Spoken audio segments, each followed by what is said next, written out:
Hey, everybody, it's John Bell and Tom Hoyer. We are the Reset. Good evening. Hey, Tom. Hey, John, how goes it? Well, Tom, as we were talking about earlier, I'm pretty unsettled, if not rattled, after the last 10 days to start this year, which we knew was going to be bad. But the pace and the just the dangerous things that are happening in this country are happening too fast. But I know you feel the same way. Tonight, everybody, we're going to be talking. Speaking of bad things, we're going to be talking about primarily murder in Minneapolis and where we are as a country right now in terms of the rule of law and uh, Trump's Gestapo that's out of control. hmm That's going to be our main thrust, but I'm sure we'll find some other things to chat about extemporaneously. So, Tom, I know you've been doing some digging on this and have quite a few thoughts. So I'm going to hand it over in your direction. Let you lead us off. Sure. I mean, I think, by this point, everyone's seen the videos, of which there are a few now. And I don't know. I don't know how you cannot be completely affected deeply by what we all saw. Uh, Honestly, I've just been completely out of sorts this entire weekend. It's I didn't know Renee Good, but it does feel like the death of someone who's close to you, because it looked like it could have happened right out here outside in my front yard. As I've shared with John earlier, um, we here are accustomed to seeing innocent people shot in streets, and it's frequently in other countries. Uh, and you look at it and it touches you from a human standpoint, but you have to move on, and you move on to the next news clip kind of thing, because you never think about this kind of thing happening in the country. And I know people are shot by police officers all the time everywhere. Certainly I understand that. But to see this, an agent of the United States government, without cause, in cold blood, in broad daylight, murder, execute an innocent citizen, uh, you know, how can one not be changed by that, just by seeing that? Um, and then the response by the administration was not only infuriating, was chilling. A domestic terrorist. Really? A domestic terrorist? Yeah, a domestic terrorist driving a red Honda Pilot with soccer mom stickers on the back and plushy toys for her kid in the glove box. That's what I always think about when I think of domestic terrorists rolling around the country, right? And, you know, just when I think I've seen the worst, you know, they never fail to surprise me. I mean, in just jaw dropping shock kind of behavior. You know, I just can't help but think, some of the parallels that between what's happening now and what happened in 1930s Germany. And at this point, it's almost cliched in some circles to compare Donald Trump to Hitler. Um, and people shy away from that because it's almost like you can't speak the word Hitler because he was so terrible, and he just completely turned the world upside down and did horrific things. And so people kind of reserve that name for, I don't know, Pol Pot's, Stalin's, people like that they associate with at this level. But I would like to say that there's a few things here that I think check the boxes are happening here in this country, that have happened and are happening now. Happened in 1930s Germany, the rise of the Nazi Party. One of the first things is undermining democratic institutions. You know, we saw Trump or try to delegitimize the election, a free and fair election, the stop the steal. Weaponizing the DOJ, for example. These are all things that are slow, corrosive steps that are used to basically begin to burnish what is seen as a correctly and properly functioning democracy, right? These are the kind of things that happen, and they happen so slowly that it just becomes the normal. And I think that's certainly happened. That's actually something that we've seen here in the last since the last election. Second would be the propaganda and the media manipulation. Short of storming into the room of the local press and basically taking every reporter by force, what we've seen is basically a pressure on the part of the corporations that run the media in particular. I can give several examples, CBS being probably the most prominent that I can think of right now. And what's happened is, as a result, is that, you've got basically a media that's scared to death to report anything negative in their space about this administration. That's media manipulation, pure and simple. It's exactly the same thing that happened then. And of course, scapegoating and the dehumanization. The rhetoric targeting immigrants, Muslims, the others, any political opponents. Americans, a lot of them working Americans have felt squeezed for a long time. And I don't think that a lot of people realize that it's not the politicians necessarily, certainly it is, but the corporations are the ones that have literally seen record profits over the last few decades at the expense of working Americans' well-being, compensation, standard of living, etc. When you start feeling that, and you felt it for a long time, and you have a Democratic Party that's kind of turned its back on you, well, it's easy for someone to take advantage of that and begin finding scapegoats, right? You find the others, the immigrants, can't possibly be your fault. It's got to be someone that looks different, right? Different color, or acts differently, or as a liberal, a libtard, as they may say, forming a straw man, creating the enemy. It's easy then to direct or misdirect the anger and the frustration people are rightly feeling as a result of being squeezed. It's easy to redirect that anger toward minority groups, right? And then the personality cult. You get retribution if you're not loyal to Trump and the Republican Party, right? You get fired from your staff positions. You get fired from your federal agencies. There's real price to pay. These people that are well-intentioned people that mean no real ill will toward anyone else in this country find themselves in a position where they have to put up and shut up because they have mortgages to pay just like everyone else. They've got kids in school, they've got bills, and they need the job.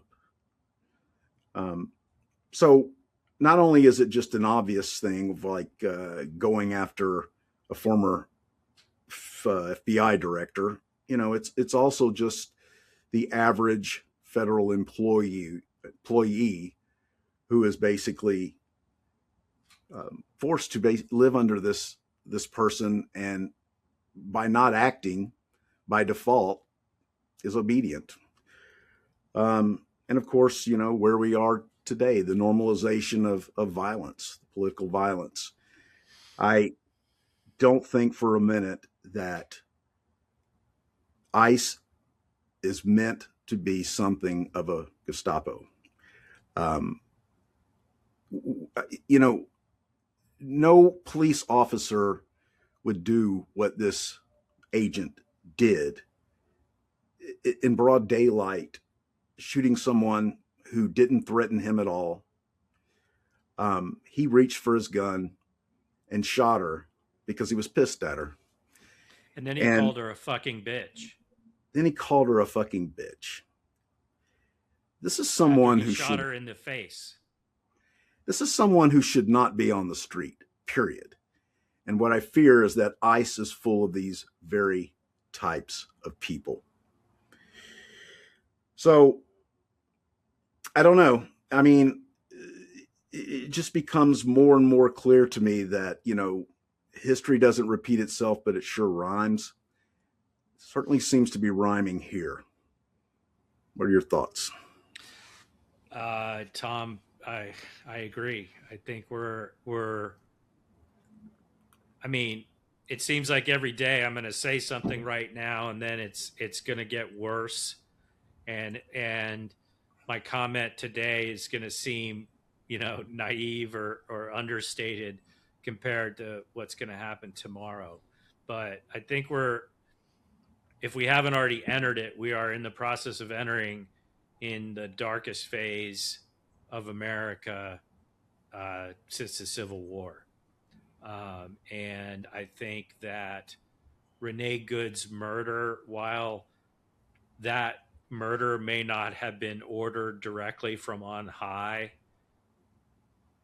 the administration wanted it to happen. They wanted something just like this to happen. They're intentionally recruiting people who will do exactly what this piece of shit did. They are designing their advertising and their recruitment um, promotional material to get this type of person on board. They're Yeah. looking for white nationalist Yeah. mentality types, and they want the public to know that if you go against us, we might shoot you in the face too. I think That's I right. think it's that explicit, and they're geofencing for people that go to gun shows that you know consume white nationalist material online. I mean, it is they are dredging the sewers for the worst of the worst, and they're giving them $50,000 signing bonuses, filling their already hate-filled hearts full of rage, and giving them loaded weapons to go out there and terrorize anyone and everyone. Renee Good was exercising her constitutional right to protest, to monitor the activities of law enforcement. The notion, after all the videos that have come out from every single angle imaginable, the even this, I have to try not to curse so much. This piece of excrement had his cell phone in one hand and his gun in the other, and he was looking for this kind of trouble. He stepped in front of the vehicle. Everything about that encounter goes contrary to proper law enforcement training. Getting in Right. front of a vehicle, shooting at a moving vehicle, just everything about it. He was looking to provoke.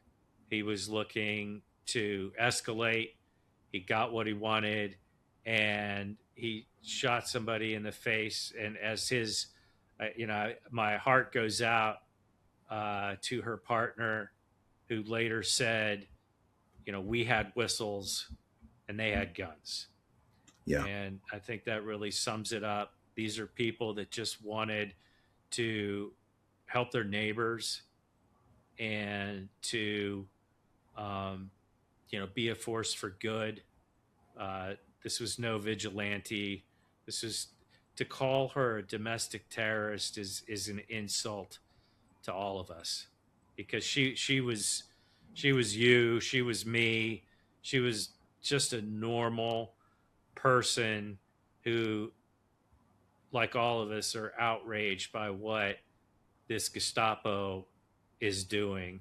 And the Trump administration's response, watching our vice president just immediately get up and say the most vile lies and um, fabrications to try to gaslight everybody and act like she was a bad person. Just Right. it disgusts me and it rocks me to my core, to be honest with you. Yeah. Yeah. There's really no defense for it. I mean, if you look at the alarming action of basically disconnecting from the Minnesota and Minneapolis investigation agencies and just taking it, that's completely unheard of. Every law enforcement official that I've talked or I've listened to, I should say, has basically said, we've certainly had the FBI come in and take over an investigation, but we worked parallel with them. Everything that Right. we could get, we used so that we could basically put together a case, capture, Yeah, no, they just indict, came in and etc. they cut them off. They're transparently trying to protect this killer. That's all they're trying Yeah, to do.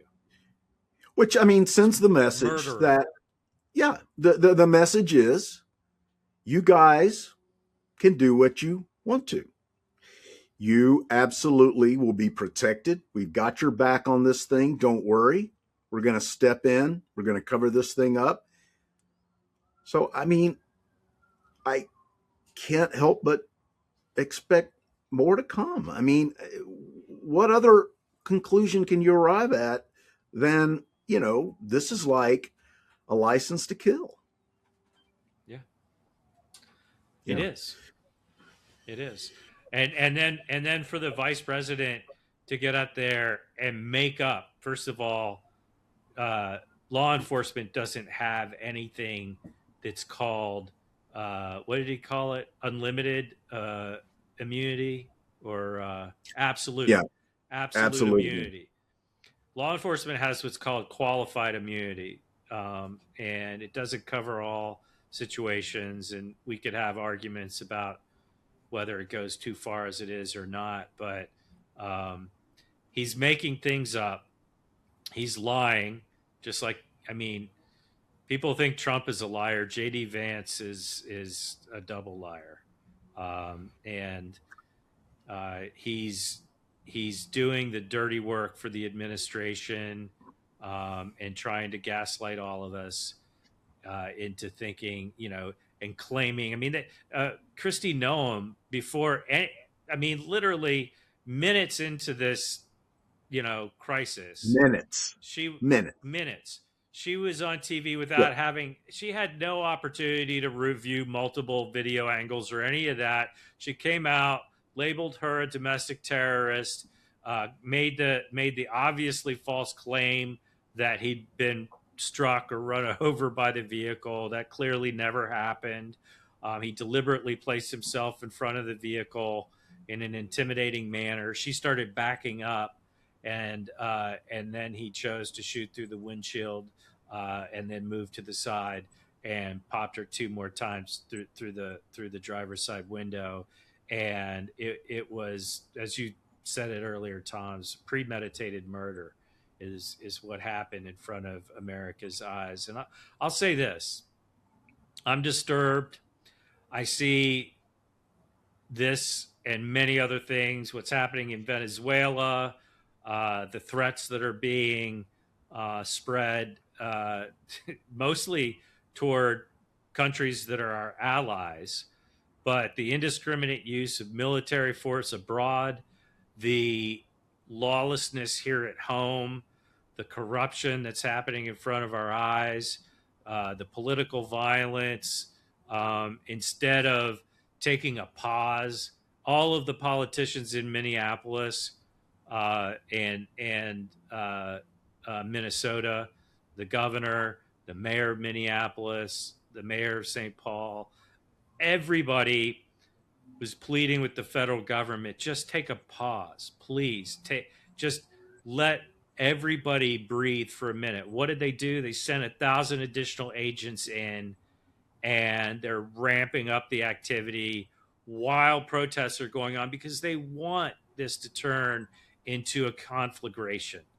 They Correct. want any excuse to institute, whether it's, the Insurrection Act, martial law. Just, I think it was today, if not today, it was yesterday, but Trump um, essentially lamenting that after the election in 2020 that we didn't go that he didn't go in and seize all of the voting machines. They are teeing up They are. all of this activity because they're scared shitless. They know America hates this. They know we're against it. They know that they're losing support. They've lost independence completely. They All of the gains that they made with the Latino communities have Sure. evaporated, if not more Sure. than evaporated. They've lost. They're losing young men. They're losing their base Yeah. even now, and Correct. so they are ramping things up because they have no intention of allowing free and fair elections um, this coming fall, and so we have to be very prepared and eyes wide open. Yeah, and it's almost an unthinkable thing, right? You can't, you don't want to. I just have a difficult time bringing myself to that mental image of, as we get closer to November, where they basically could go as far as saying we're just going to postpone the election. There's not going to be an election because of something, and there's a variety of things they could create to basically say that. And who's going to stop them? If I were in the administration right now, the election upcoming is an existential threat, right?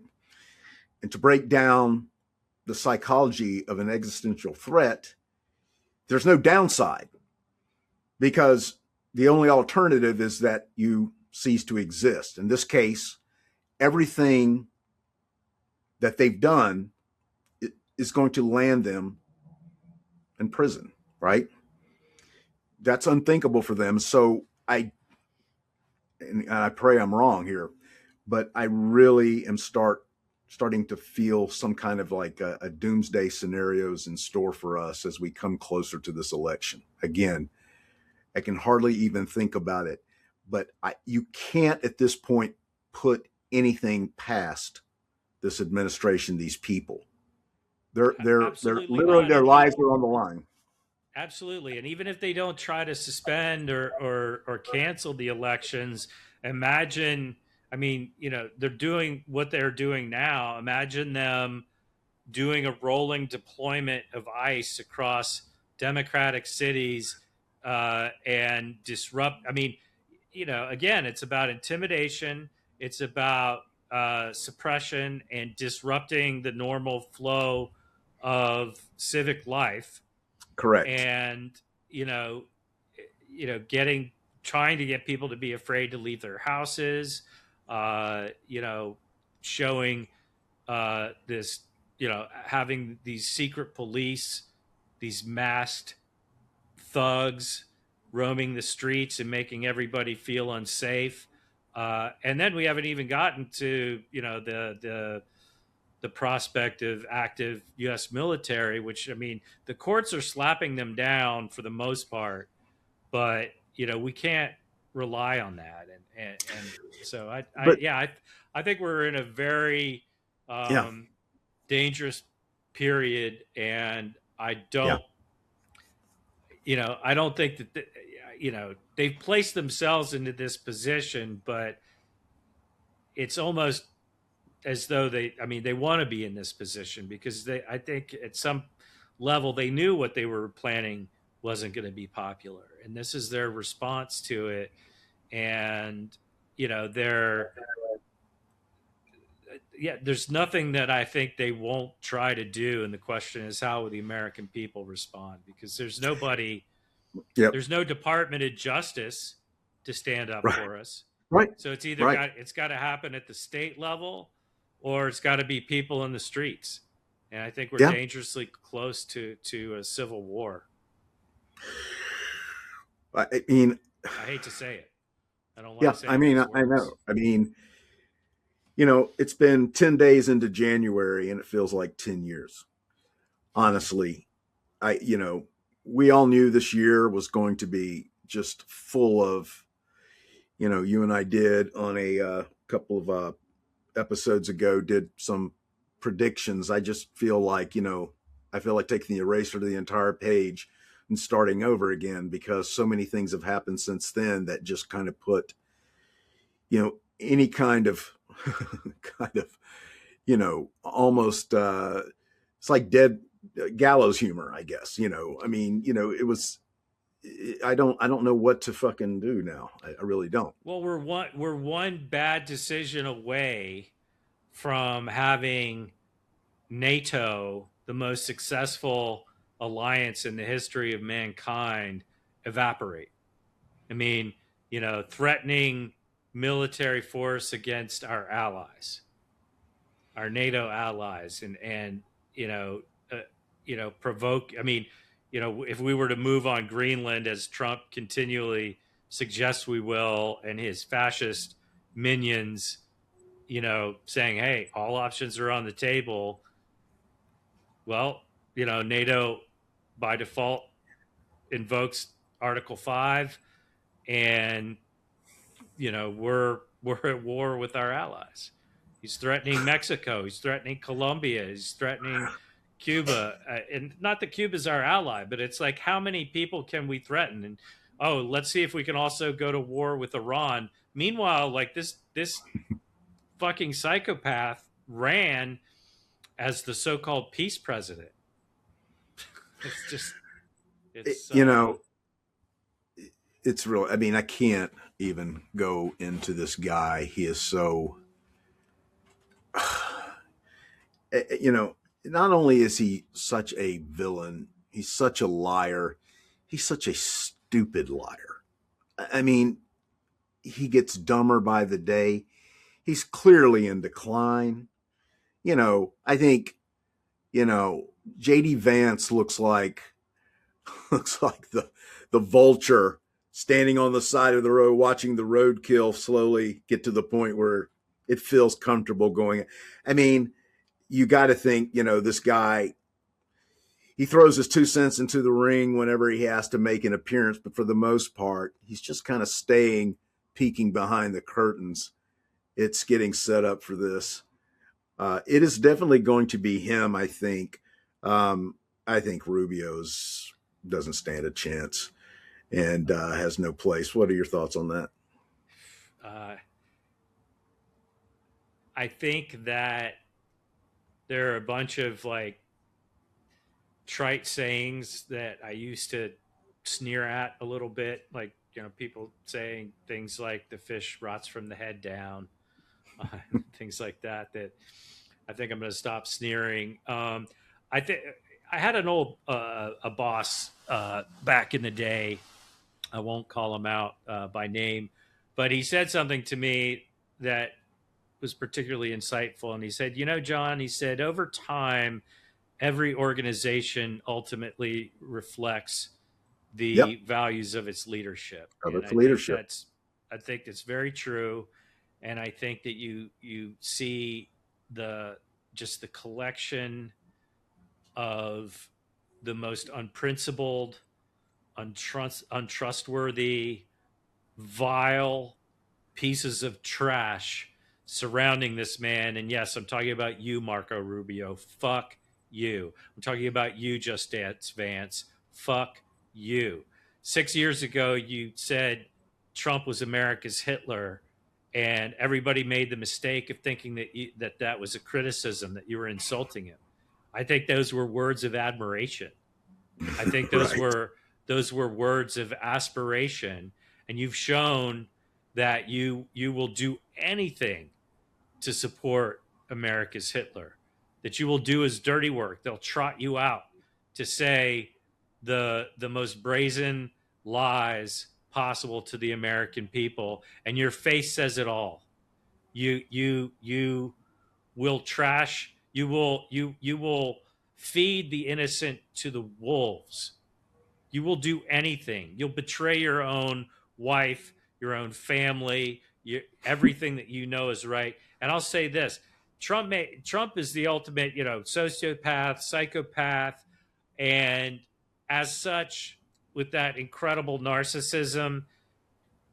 I'm not making excuses, but I think he is incapable of even knowing what the right thing is. Like, he doesn't have a moment of shame. JD Vance, I know You you know. know. Yeah. So Yeah. you're worse. You are Yeah. worse than Trump. Yeah. You are one of the most horrible human beings that I've ever witnessed take a breath on this planet. And someday, hopefully soon, you will pay. And I think all of these motherfuckers, sorry, I'm just going to let loose now. I can't hold it back. I hope they all end up in jail. They have to be held accountable. We need to lock them up. Christy Noam, you're a murderous psychopath. You are a psychopath.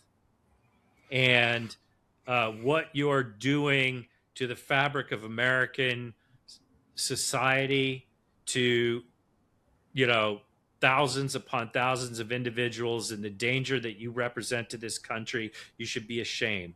Pam Bondi, you are a Nazi. You are a Nazi. You are a lying, unclean person who has destroyed the Department of Justice. You, as much as anybody in the administration, have destroyed and Yeah. undermined the rule of law in this country. This is a lawless regime, Yep. and we are not living in a democracy. Let's get that No. out of the way.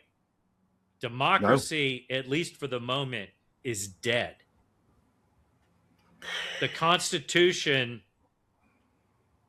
the Constitution has your excrement on it, because you, from the day that Trump was inaugurated, you have been wiping your unclean asses with it. Yep. Sorry, I'm getting really gross, but I'm so angry. I'm so disgusted by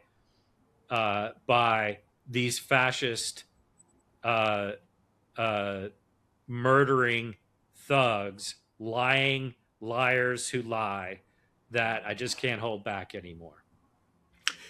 And for the Republicans in Congress, history will not forget you, but your descendants will deny you, because what you are allowing to happen when you have the power to stop it, unconscionable. Yes. It will live in infamy. We will get through this time. I do believe that. If you're still watching and you don't feel like slitting your wrist, please let me assure you, we're going to get through this time. And there's going to be a reckoning. I mean, there are going to be people that are going to pay for this. I don't know if Trump's going to live. He looks like he's decaying literally right before our very eyes. But there's enough people behind them so that you can just basically slip in the next disc and it can continue to go. It's not going to happen. And let me just jump off the track. I do believe that they've built something there, and there's, most of the thinkers are behind Trump. Trump is an emotional child. He tends to be very impulsive, does kind of what feels good in the moment, can deny it a week later, doesn't think things through, doesn't connect the dots forward. but I do think the people behind him are thinking forward. I think, and as I just said earlier, and you as well, that JD Vance is just simply waiting for him to go. But I do think there's something to this thing about if you cut off the head, the body falls. I don't know if they'll be able to maintain MAGA without Trump. Certainly, there's going to be a lot of people that are going to continue to vote Republican. I don't expect these people that are still hardcore MAGA, to vote Democrat. But there's some part of me that thinks a lot of them, enough of them, will just simply go back and crawl underneath their rocks. What do you think? Well,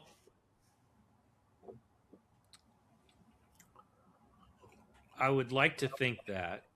Um, I I guess my pessimism is that I see the American voting public or the electorate uh, as so susceptible to these swings. I mean, not to claim that I thought everything about the Biden administration was perfect, because it wasn't. I have uh, a number of disagreements with decisions that they made and policies that they enacted. But to see us go from Trump 1.0, as terrible as that was, to voting in an administration with experience, professionalism, and character, Right. to going right back to Trump. I don't know that I have the answer to that, Tom. I mean, yes, as of today, they're extraordinarily unpopular. I think there's a tremendous amount of regret. I think, assuming that Trump either doesn't try to run for a third term, and I think if he's alive, that he tries to do something in that regard. Uh, but maybe by then he's too decrepit, or he kicks the bucket tomorrow or next month or whenever his time comes. I don't think that the movement goes away, and I think one of the reasons it doesn't go away and it needs to be dismantled and destroyed proactively is that the reason he's there today is because we failed to hold him accountable for high crimes and misdemeanors to begin with. And so I think for MAGA to be dealt the true death blow, I think that we have to hold all of them accountable. I mean, Lindsey Graham was fully involved and implicated in at a bare minimum, in the illegal attempt to find 11,400 additional Right. votes in Georgia. He Right. made phone calls. So, Right. I mean, I realize like a lawyer would probably disagree with me or might be a little bit circumspect in their statements, but here's the deal: these people need to go to jail. Lindsey Graham, Pam Bondi, J.D. Yes. Vance, Marco Yes. Rubio, and Yes. Russell Vogt, Elon Musk, and anybody who has violated the Constitution and violated federal law or state laws need to be held accountable. We have to have, I don't know what you want to call it, a constitutional crimes commission, but, you know, because nothing is going to stop this from happening again. The second they get power back, assuming that we go through this, you know, this continual cycle of yo-yoing back and forth between extremes, then they're just going to start criming again. I mean, I honestly, everything that they've done so far in terms of the corruption, in terms of the constitutional violations, and all of that, I think potentially take maybe even decades to recover from. So I think the damage to the republic is extreme. I think that the danger is still existential, even if Democrats win the House and even the Senate in the midterms. I think that is just the beginning in terms of dealing with what's happened already, not even contemplating what's going to happen over the next 3 years. So I guess I guess my answer is I don't know. I think that we have entered a realm of extreme and prolonged peril, and thinking that one election is going to get us out, I'm doubtful. Well, I mean, I can't help Sorry, but go. didn't mean to be Debbie Downer there, but No, uh, I've almost uh, forgotten where we started. No, but I think I like to think about things. These numbers: 31% Harris, 32% Trump, but 36% of the eligible voters in this country didn't vote at all. I think herein lies a problem with this upcoming election, in that if Trump can employ um, enough threats to make it seem as if those people in that 36% who would finally say, I do think I need to vote this time, enough has happened, would come over, would likely say, screw that. I'm not going to risk getting arrested, shot, whatever in the street. Um, you're always going to, the same 31% that voted for Harris is going to continue to vote for whoever the Democrat is in their particular district or state. Um, but I think the interesting thing is that 32% of the people who voted for Trump, I think that core has corroded. I mean, it has begun. oh, for It's sure. eroded, corroded. It's begun to wash away. And while you're still going to have those people that are going to, as you say, they're going to continue. His base is going to continue, and they're going to move on and maintain MAGA. I just I don't think it can maintain the same number of people who will carry enthusiasm enough to go to rallies, etc. And if we can pull off, and regain the House at a minimum, hopefully we can put some things in action to stop some of this bullshit. And then at that point, begin to basically right the ship. If we can get a Democrat elected in 2028, um, then we can really start delivering a message that will resonate with that 36% now that we've woken some of them up. I really think that I, that's a sleeping giant. I think it's possible, but I think again, not to be negative, but just to try to be realistic, is that like whether you want to call it MAGA, I almost don't even know. Like, I don't think there's any distinction between MAGA and the Republican Party. I understand that there's some, if you look at the polling, there's some changes in who identifies as MAGA, like, MAGA Republican versus non MAGA Republican. But before we get too optimistic about that, I want to look at the behavior of the politicians, the leaders of the party, and I just don't see anything that's going to change. And I think that what really matters, yes, I mean, like the the extreme damage and the peril that we're in if we don't win the midterms for whatever reason is extreme and obvious. So everything that's causing us angst right now becomes amplified, becomes multiplied, and it's far worse. But I think what matters, I mean, I don't know. I think we need whatever, if you want to call it a reformation, if you want to call it a refounding of the country and the democracy.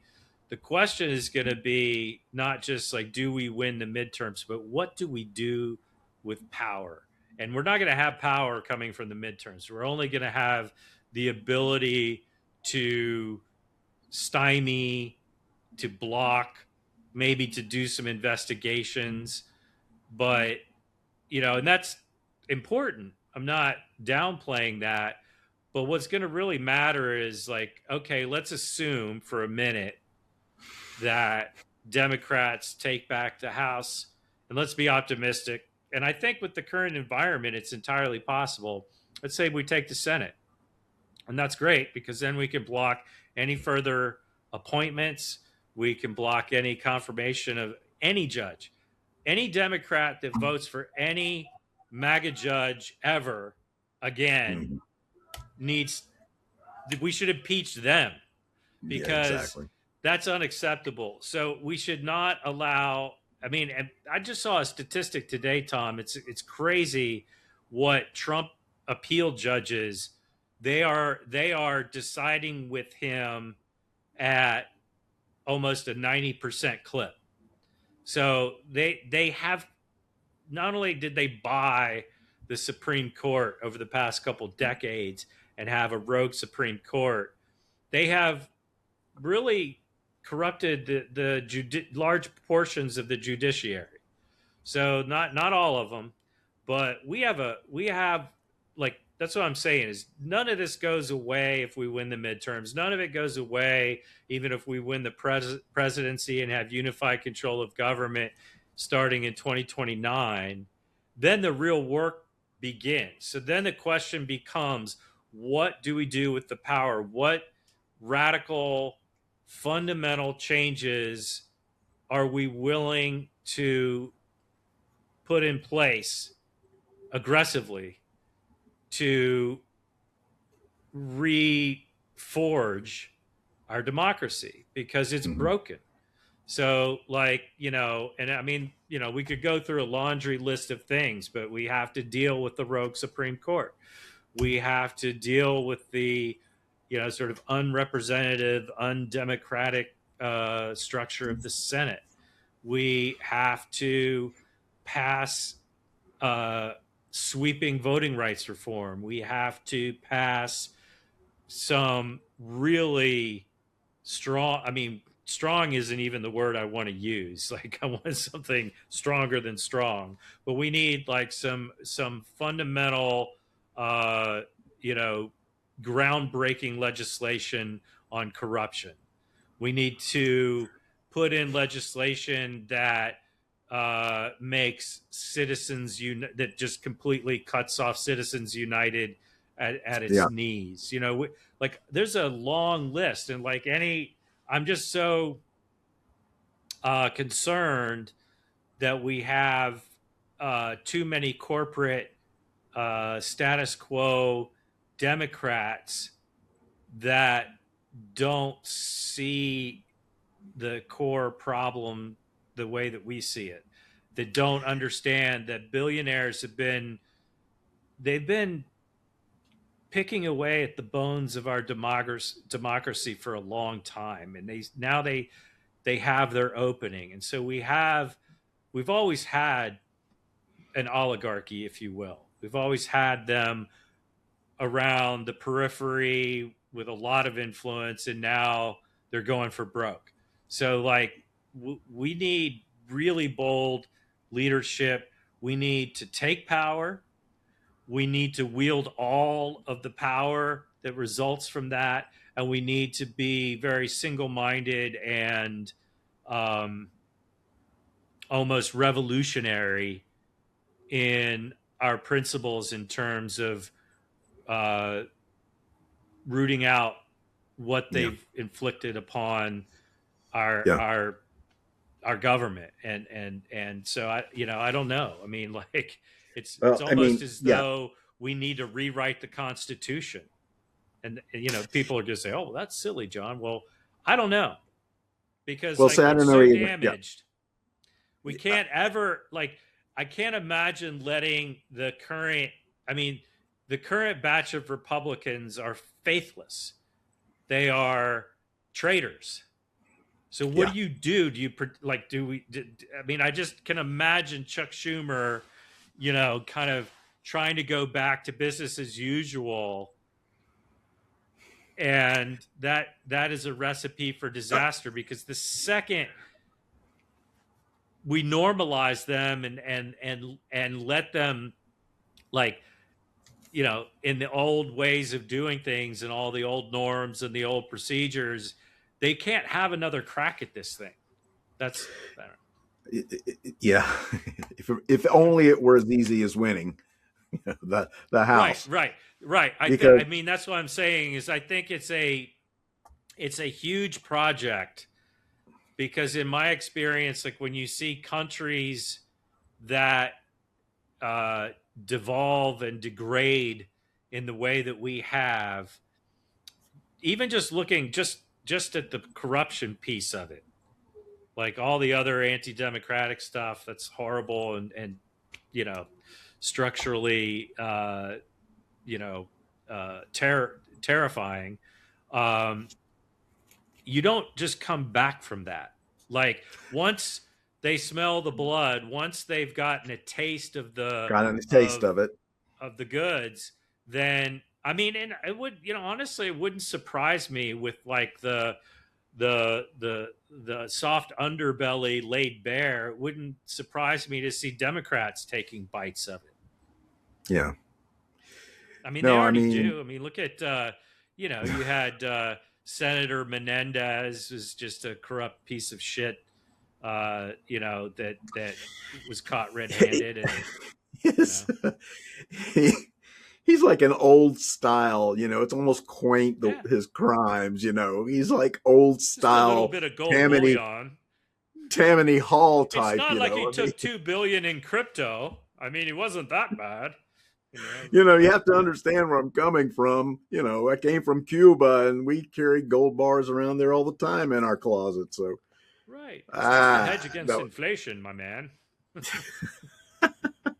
uh, yeah, I you have don't to know. admit, it's like catching like film noir on Turner Classic Movies or something like that. That guy.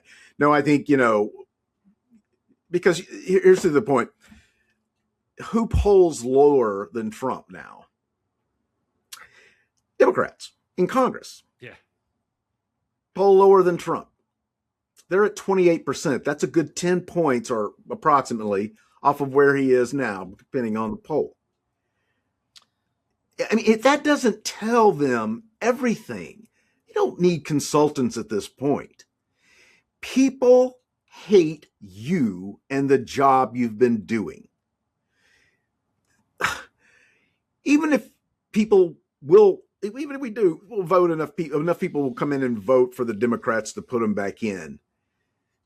They hate what you have planned, which is going back to normal. They hate that. That will be a disaster for us. That's a worst case scenario.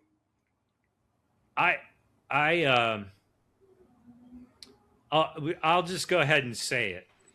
I'm hoping for a coup within the Democratic Party. I'm hoping for an uprising that decapitates Democratic leadership, that puts insurgent, anti, dare I say, anti-corporate, anti-oligarch,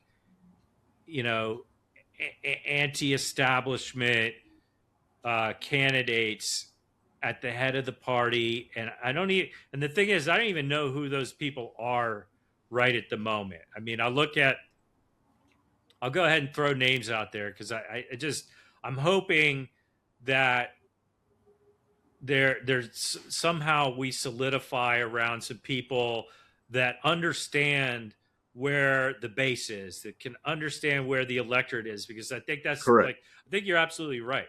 Like with the current Democratic leadership and the leadership that we've had going back years and years, nobody's buying what they're selling because they're fucking liars. That's They're right. almost as bad as MAGA, and they're trying to play the odds, and they're trying to play the middle, and they're taking money from a lot of the same people. They maybe don't have the same abhorrent, you know, racist views. They maybe don't have, you know, some of the obvious problems that MAGA does and white nationalism does, but they're willing to sell everybody down the river for a gold coin nonetheless to keep their jobs. to keep Exactly. power. And whether Yep. it's not just Chuck Schumer, but he's the poster child. But Chuck Schumer, Hakeem Jeffries, and a whole bunch of them, both of the senators from Virginia, Warner and Kane, are they're just a whole bunch of them, and they'll talk a good game, but they're just playing. Um, they're playing the electorate off and That's right. really taking direction from the donor class.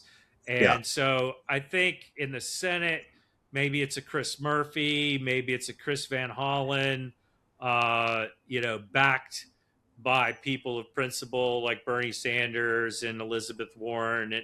But there's only a handful. And then the same thing in the House. I don't know why, like, AOC seems completely scared or unwilling to cross Hakeem Jeffries, uh, the so-called progressive wing of the House doesn't impress me as being insurgent or She may, willing. yeah, yeah. Yeah, I don't She may know. feel once bitten, twice shy, by Maybe. I mean, challenging the system. I know that Pelosi gave her the business. Correct. That's, So yeah, yeah. But I mean, at some point, people have to stand up and stand tall, and they have to put their hand up and say, "I will be your leader. I will. I will. We got to get rid of these people that are going to try to bring us back to some status quo that was already broken. It's why the brand is broken. It's why people don't believe them. It's why the Democrats over the last 30, 40 years yeah. completely lost the working class because they haven't been legislating for them. Yeah, the interesting thing is, like, if you get your antenna up, you hear things like the Democratic Party is split. You've got, half of it that thinks that we should just secure this win coming up, if possible. Right. Trust us. Trust us. Right. I think that's under the guise of just, going back to business as normal. And the other half is like, no.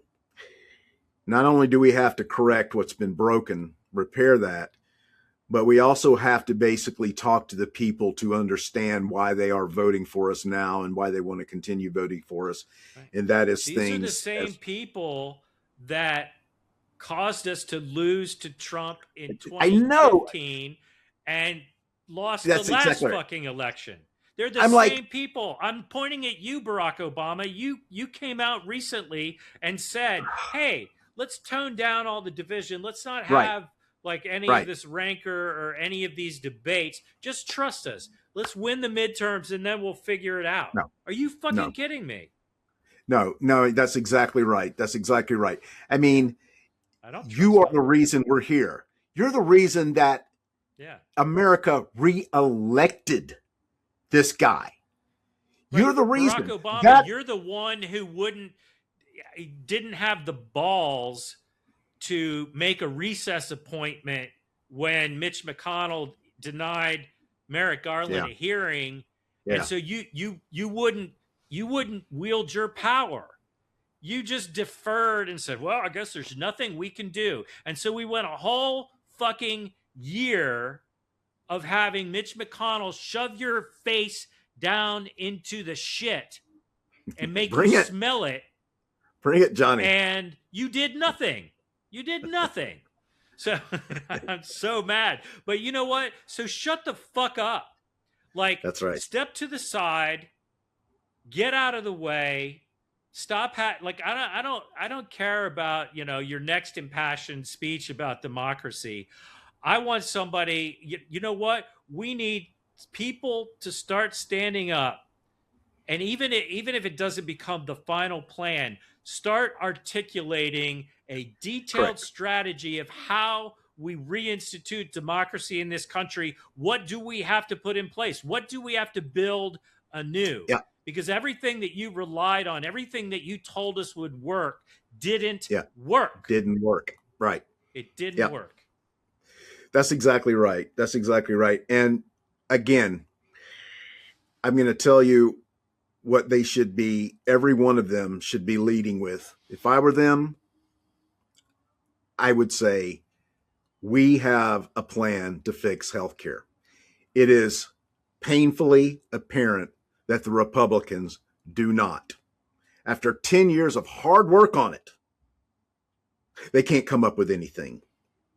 Right. Because the existing system, as is completely, totally broken. There's not a citizen out there who doesn't know that. It cannot continue. They should be out there every single day, Tom, beating this drum. Where are you, Hakeem Jeffries? I haven't heard from you. Where are I you? know. Where are Yeah, you where are hiding? you? Yeah. I mean, yes. Hakeem Jeffries is Pathetic. AWOL. Absolutely AWOL. Chuck Schumer is just not up for this time. No. He's not a wartime concierge. He is absolutely not. He needs to resign. He needs to be replaced. He is not up to this time. But every Yeah, single Democrat, there definitely needs to be a bloodless coup in the Senate on the I Democratic mean, side, like yes, tomorrow. absolutely. Yeah, that's absolutely true. There's nothing more painfully apparent, and this is what terrifies me almost as much as Trump stepping in and just jamming up the works for a free and fair election here. Um, we're coming to the top of the hour, John. We're actually there. Um, one thing I want to say before we sign off here, I attended the ICE protest on Saturday. They're going on everywhere, and let's just quickly compare and contrast this to the No Kings. No Kings was an event planned for well in advance, very well organized. You had collaboration between the different groups like Indivisible, Black Lives Matter, so on and so forth. So they had time to 5051. basically set the date and time, right? Happen across the country. These ICE protests that are going on even now as we speak, they're a reaction-based organization, right? You've got groups that are numerous, they're fractioned, they're not in opposition of each other by any stretch. I'm not trying to say that. But like, for example, I went to an ICE protest at 1:00 in front of the White House on Saturday. It was pouring rain. At the same time, there was a free Iran protest going on in front of the White House. Quite a wild time. But the reason I went to the 1:00 in front of the White House, it just happened to be one of the first I saw when I Googled it, right? So what happened was we stood there for about an hour. We chanted, we listened to some speakers, got interviewed by a few reporters. And then as a group, the protest that I was in attendance there marched down the sidewalk and off toward the monuments, okay? Well, I spun back around because I wanted to remain in front of the White House. And as I was approaching the White House in my return, there was yet another group forming, at about a 2:30 time slot. Because, so I don't want anyone to get discouraged because you didn't see a lot on the television or on the streaming platforms about, or social media about the small size, especially here in DC where you had the weather to consider. But we couldn't have a unified across the board planning organization to get us all out there at once. Nevertheless, there was some very, very emotional and very, very robust protests going on there. And I just, again, I have ultimate respect and admiration for these people that showed up. The interesting thing I would say is that, many of them were people that were our age, older, and a little younger. Not too many very young out there. And I struck up a conversation with a woman, and we began talking about different things. And, she was approximately my age, maybe a little bit older. But, I think it was important because we grew up in America where it was very different from this time. We couldn't have dreamed 10, 20 years ago, 30 years ago, 40 years ago, that we would be where we are right now. So it's very important to us to get out there, and we did. Um, my sign that I took to the protest, this is the last thing that I'll say, was basically, it's quite easy to say fuck Trump on a sign, and probably more efficient, because I realized my sign was way too busy. Because I basically said, hey, boycott these corporate contractors and collaborators with ICE, among them Home Depot, Lowe's, Comcast, AT&T, FedEx, and UPS. Those were the six. And nobody has time to read that when you're walking around, the kind of thing. But it's important. And I think, John, I think this is on the to-do list for us, is that, we begin to, in terms of making advice in the way of what I would like people to consider, and to really taking it to them where it hurts, is in the pocketbook, is to basically, because general boycotts are not as effective, from what I understand, is that because they're not understood by the companies to be, what exactly is happening. They get lost in the numbers of just the overall decline in the economy now that we're experiencing. But when you go around having, specific protests, you name the company specifically, it gets social media attention.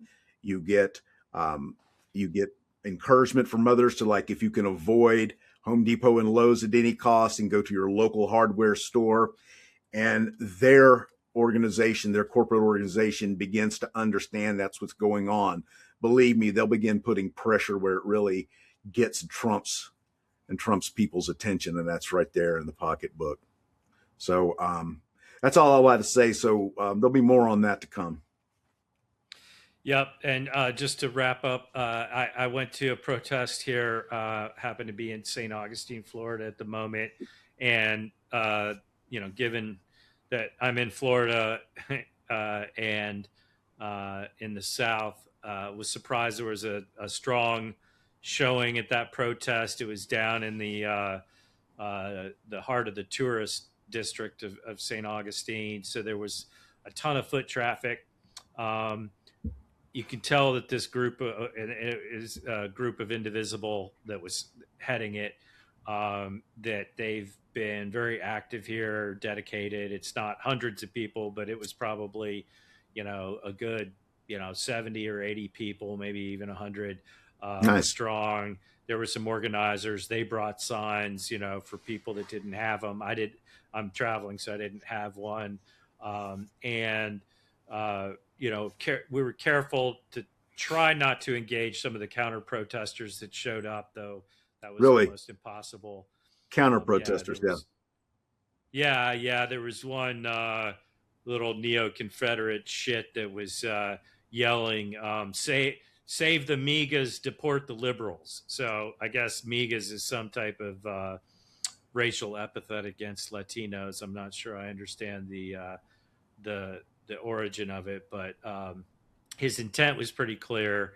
But there was some back and forth. Definitely, some people on our side were sick of taking it from these types of people, and people were really upset about what's happening, and about especially about the murder of Renee Good.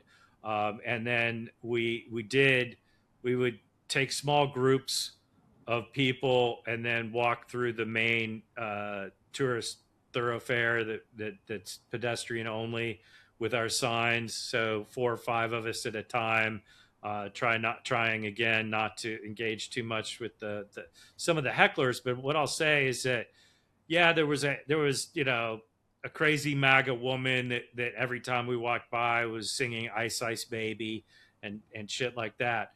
But I can't tell you how many people gave us the thumbs up, clapped for us, said thank you. This is what we need. We're behind you. Just like, there was a lot of good reaction, and I agree. Like, I don't know numbers wise and size wise of individual protests, but I think there was a lot of activity over the weekend, and there were some big crowds in certain places. But I think it's just, like, don't get distracted by that. Like, don't think that you Yeah. need to be part of a big headline.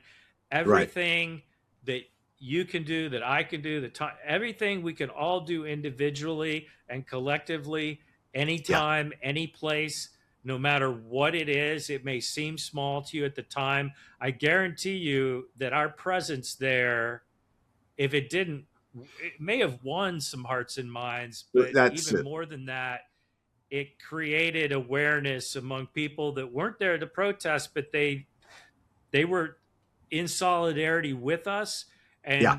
and I think it makes an impression. Well, I So do. You're right. yeah, It's infectious. so I And I tell you, yeah right. Yeah, absolutely. And I think that's ultimately, I mean, standing in front of the White House, if Trump was even there, uh, likely laughing at us for standing in the rain. We didn't have anybody counter protesting. Nobody's going to show up in the rain unless they care about other people, right? Nobody, these cowards are not going to show up.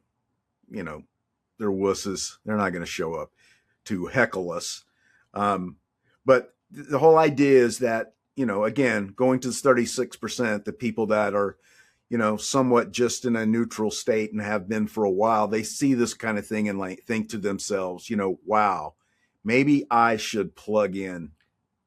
We right, just need a few they percentage points. exactly. I think showing people that there is resistance to this lawless Yeah, fascist regime, that they're not, we're like, individually we are alone, together we can stand against them. And again, I just want to reiterate passionately, to close this out, that we have to take power, then we have to wield it unmercifully. We have to be radical in our approach to rebuild democracy in this country, and we have to demand uh, all of that from our leadership, and we have to be relentless in our demands. And if we do that, then I do think we can make it through. I do think we can build something better, stronger, more just, more fair, more humane than what we had previously, and we can learn the lessons of our history as we go through it. And but we can't compromise in this. We that's have right. to stand together, but we have to stand strong too. And we Yeah, have to demand that of the people that we're going to elect. No more accepting, hey, just trust us, just put us into power and things will get better. right, No, demand that they tell us what they're going to do. What are you right, going to do? What steps are right. you going to take? What do you Yeah, stand behind? What's your platform? What's your that's right. program? So That's right. anyway, I'll leave you Yeah, with those thoughts because I'm just completely exercised tonight. But right. we love you. Yeah, We want everyone to stay safe, but don't let what happened in Minneapolis deter you. Keep up the right. fight. Yeah, What's happening right now is because they're scared. It's because they're unpopular and they know it. right. So in that sense, we kind of have them on the ropes, but there's going to be a lot of bad shit that happens between now and the election. So we have to just be aware, and we have to Yeah, be willing to respond no matter what it is. correct. Yeah. All right. Well, All I'm right. done. Me too. All right. Thanks, everybody. Peace out. We love Peace you. out.